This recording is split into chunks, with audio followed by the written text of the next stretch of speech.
every little thing's going to be all right, it's going to be okay. That's not exactly high church liturgy, you know, this Dolly Parton song from 1977, but in some ways, it's sort of the essence of our faith, you know.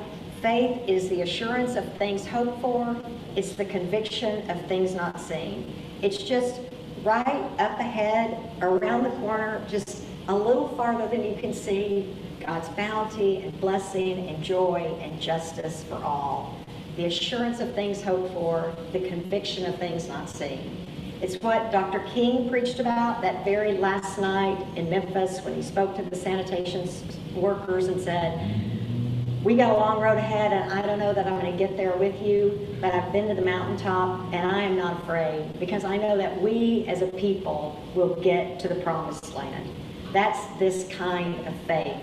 And I've been thinking, who do I know who lives out that kind of faith and hope? They're kind of interchangeable.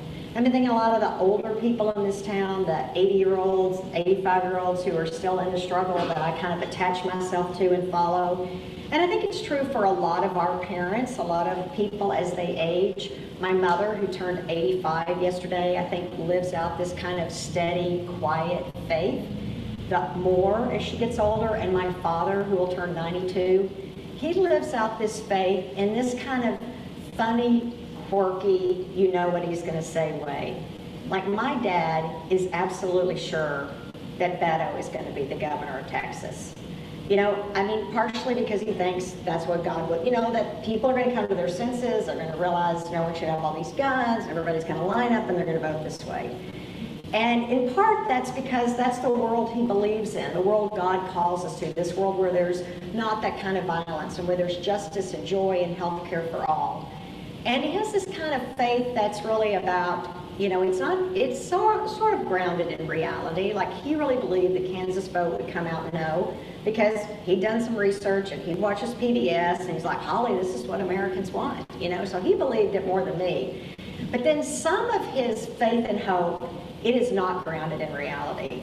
Like until just a couple of weeks ago, every time I talked to him, which is every day, he would say to me, I really think the Royals can still turn this around. You know, if they just get the hitting a little bit more and the batting going, I really think they can make a run for it. He says that to me every year when they've had 5 winning seasons in the last 30.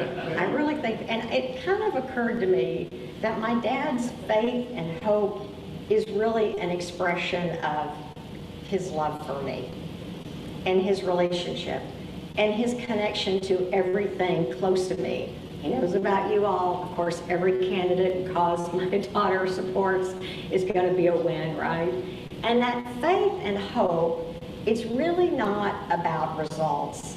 It's really about relationships and connections and this kind of deep love we share for one another. Mary McLeod Bethune certainly knew that. It flew over the radar and got lost in the bad news, but on July 13th of this year, this country did something historic when Bethune's statue was placed in the Capitol building.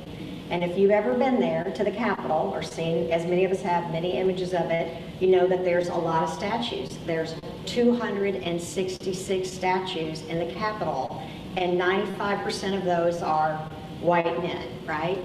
That's not a joke. And of the 100 in the statuary hall, each state gets to put in 2. Until July 13th, of those 100, there was not one Black American. Which, you know, what can you say, right? Now that started to kind of change and is going to change because about a year ago, Congress said, guess what? The Confederates and the white supremacists are coming out. And to their credit, Florida was the first state to act on it. And so on July 13th, they took a little known Confederate general out and placed Mary McLeod Bethune in there. Actually, interestingly enough, it's an 11-foot statue and it's made from marble, the last piece in the quarry that Michelangelo used for David's statue.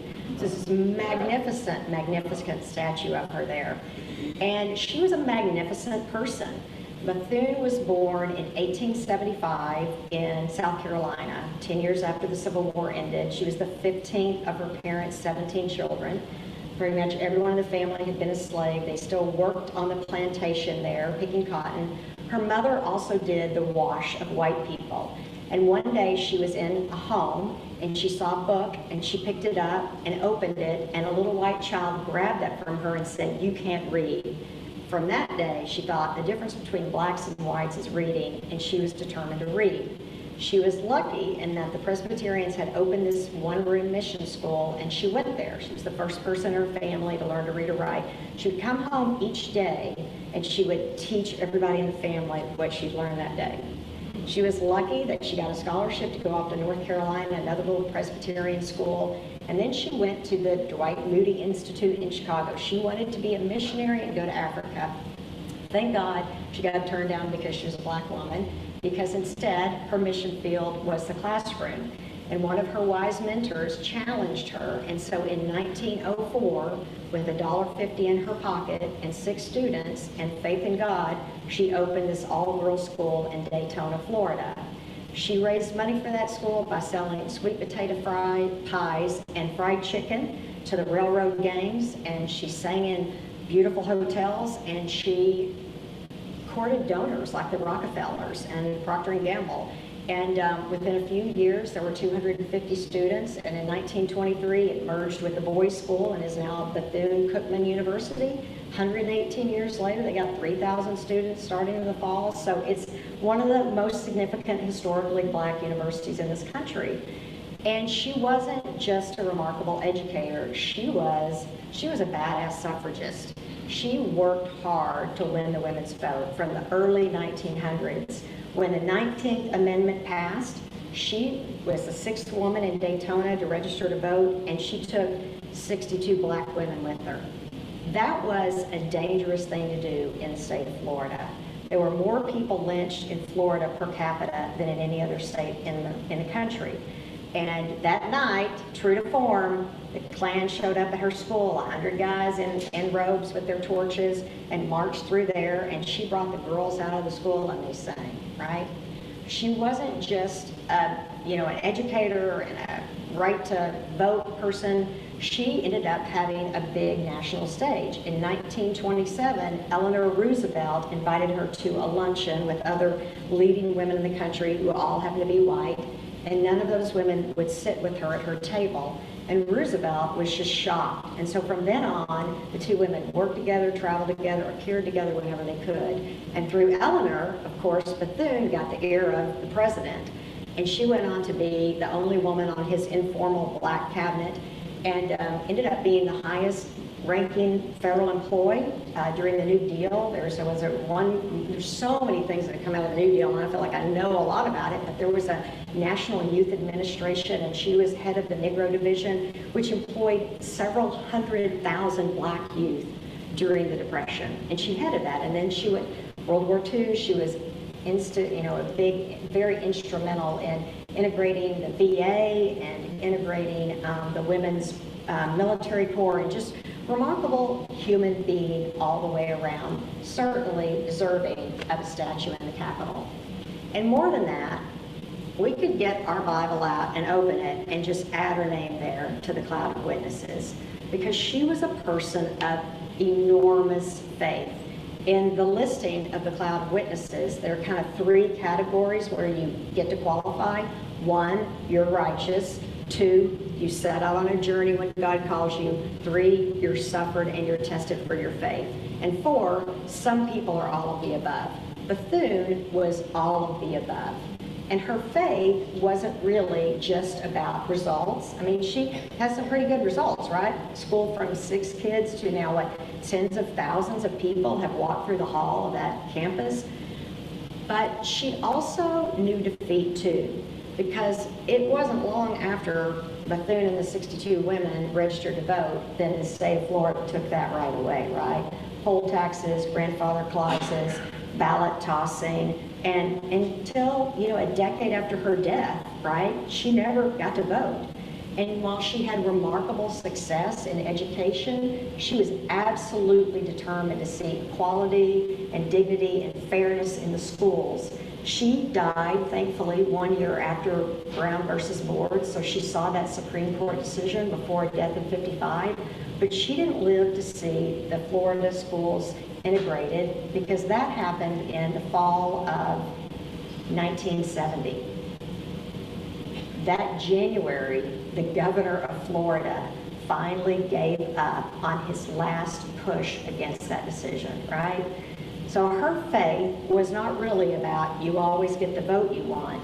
It was really about relationships and connections.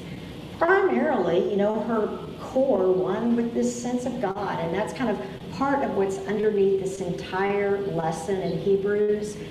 By faith, by hope, by blessing. All of these people were called by God and lived out of the sense of understanding God's kind of deep, powerful presence in their life. My Hebrew Bible Old Testament teacher always said the answer to every single story in the Old Testament, if you want to say, well, what's that story mean? What's that story mean? What's that story mean? It's always the same thing. Every single story. She would say this at the end of every class, whatever the story was. God is with us. God sees that which binds us and wills to deliver us from it.